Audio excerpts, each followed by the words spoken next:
গেল ২৪ ঘন্টায় সারা দেশে হাম উপসর্গে আরও ৩ শিশুর মৃত্যু হয়েছে। একই সময়ে নতুন করে আক্রান্ত হয়েছে ১,০৮০ জন। স্বাস্থ্য অধিদপ্তরের সংবাদ বিজ্ঞপ্তিতে এই তথ্য জানানো হয়।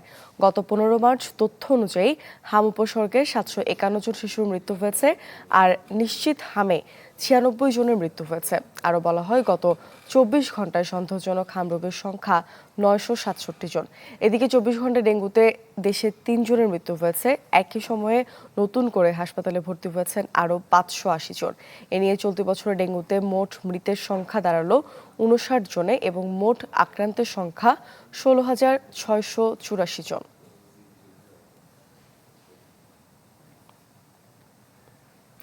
হামের পাশাপাশি এখন বাড়ছে ডেঙ্গু, এবং ডেঙ্গু পরিস্থিতির খবর জানাতে আমাদের সাথে যুক্ত হচ্ছেন ফরিদপুর থেকে সহকর্মী হাসানুজ্জামান। হাসান, বাংলা কিউআর যেখানে নগদ পেমেন্ট সেখানে সারা দেশে ১০ লাখেরও বেশি মার্চেন্টে নগদে পেমেন্ট করুন খুব সহজে।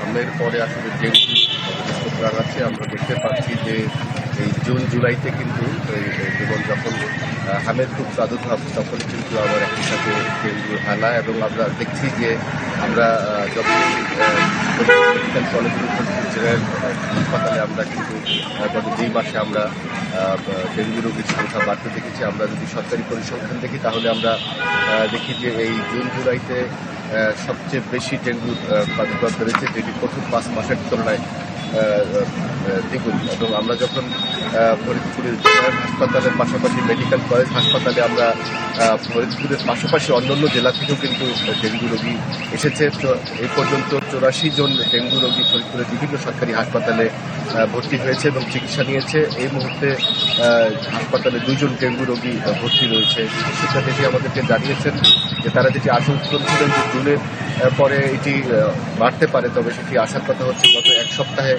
ডেঙ্গু রোগীর হার কিছু করে কমেছে। তবে চিকিৎসকরা সতর্ক থাকার জন্য পরামর্শ দিয়েছেন, এবং একই সঙ্গে ডেঙ্গু জ্বর বা এই ধরনের কোনো উপসর্গ দেখা দিলে সঙ্গে সঙ্গে চিকিৎসকের পরামর্শ নেওয়ার জন্য তারা বলেছেন, এবং বাড়ির আশপাশে এবং যেগুলো মশার উৎপত্তিস্থল সেগুলো ধ্বংস করে তাদের তারা সতর্ক থাকার জন্য জনগণকে অনুরোধ জানিয়েছেন।